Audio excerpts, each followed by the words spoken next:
مقام بھی اونچا ہے. میں کہ صلح حدیبیہ میں جو صحابہ تشریف لائے ان کا مقام بھی اونچا ہے. Two types of madrasas were sponsored for jihad. One producing jihadi literature, mobilizing public opinion and providing recruits, and those providing training to students and an opportunity to kill an infidel.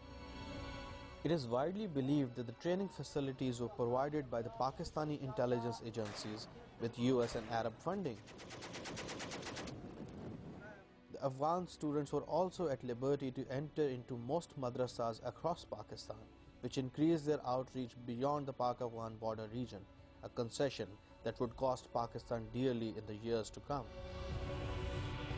Many Afghan militants ended up becoming part of the sectarian warfare inside Pakistan, and Pakistani youths becoming foot soldiers for Afghanistan's Taliban and pro-Osama groups. One example of this association is the support of alleged Taliban to Lashkar-e-Jhangvi in an attempt to assassinate the then Prime Minister Mian Nawaz Sharif in Lahore in 1999.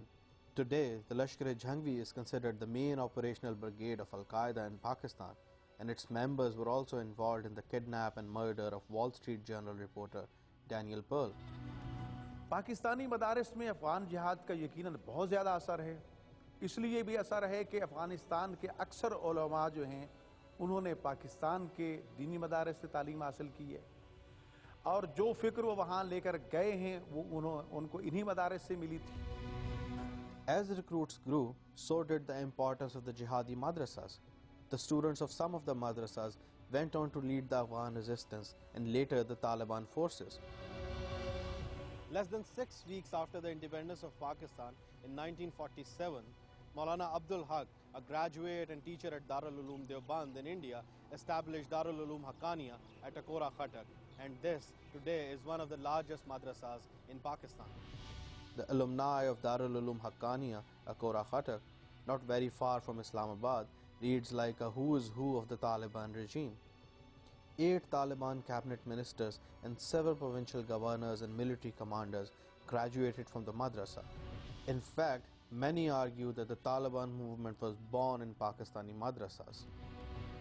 یہ اس دور میں ہوا جس وقت پاکستان اور امریکہ افغانستان کے اس عمل کو جہاد کہتا تھا اور ان لڑنے والوں کو مجاہدین کا لقب دیا جاتا تھا.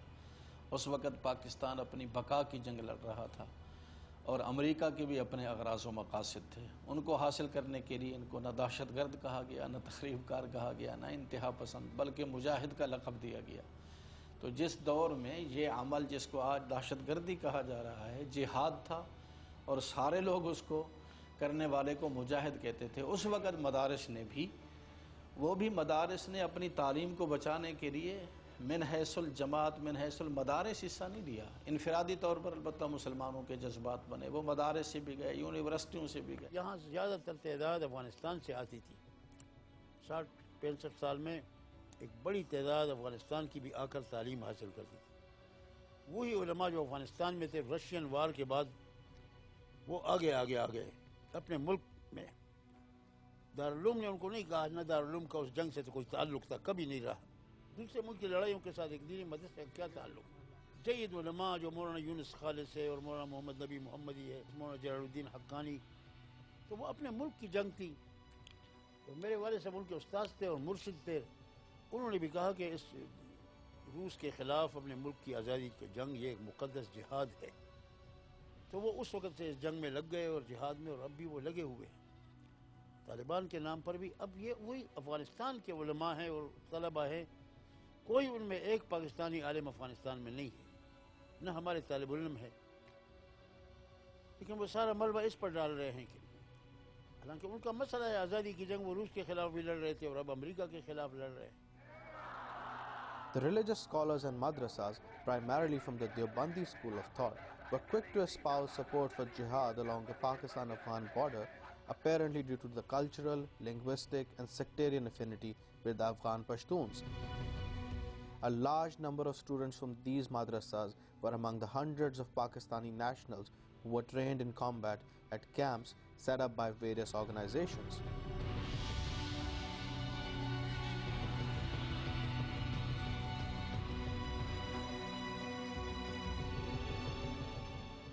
کافی سارے کیمپ تھے، اس میں البدر بھی شامل تھا، اس میں حرکت المجاہدین کا کیمپ بھی تھا، اس میں حرکت الجہاد کا کیمپ بھی تھا، اس میں جمعیت المجاہدین کا کیمپ بھی تھا، اس میں جہاد وال افغانستان کا بھی تھا، افغانستان کے مجاہدین کا، گلبدین حکمت یار کا، اس میں ایک چھاونی تھی عمر فاروق کے نام سے جو کہ مولانا جلال الدین حقانی کے مجاہدین پہ مشتمل تھی.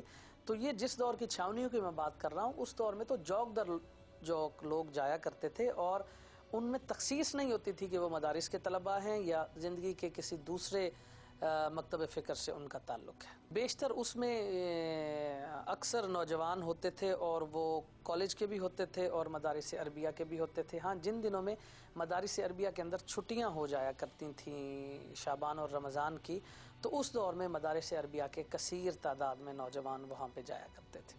اس وقت اگر آپ افغانستان کے طالبان کا جائزہ لیں یا پاکستان کے طالبان کا جائزہ لیں تو اس میں بہت سی قوتیں شامل ہو گئی ہیں جن کو طالبان کا محض نام دے دیا گیا ہے. ان میں جرائم پیشہ لوگ بھی شامل ہو گئے ہیں، ان میں قبائلی سردار بھی شامل ہو گئے ہیں، ان میں کچھ وار لارڈز وہاں سے پیدا ہو گئے ہیں، وہ سب اب طالبان کا نام استعمال کرتے ہیں.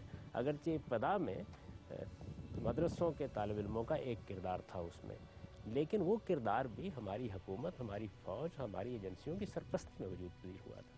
ایسا نہیں ہے کہ وہ اپنی ذات میں کوئی تحریک تھی، وہ سرپرستی پوری طرح حاصل تھی. ہم میں سے ہر شخص اس سے واقف ہے. ایک مدرسے میں 100 طالب علم ہے، 100 تو نہیں جا رہا، ان 100 میں سے 5 ہیں، 7 ہیں، 10 ہیں، یہ نکل کر کے جاتے ہیں.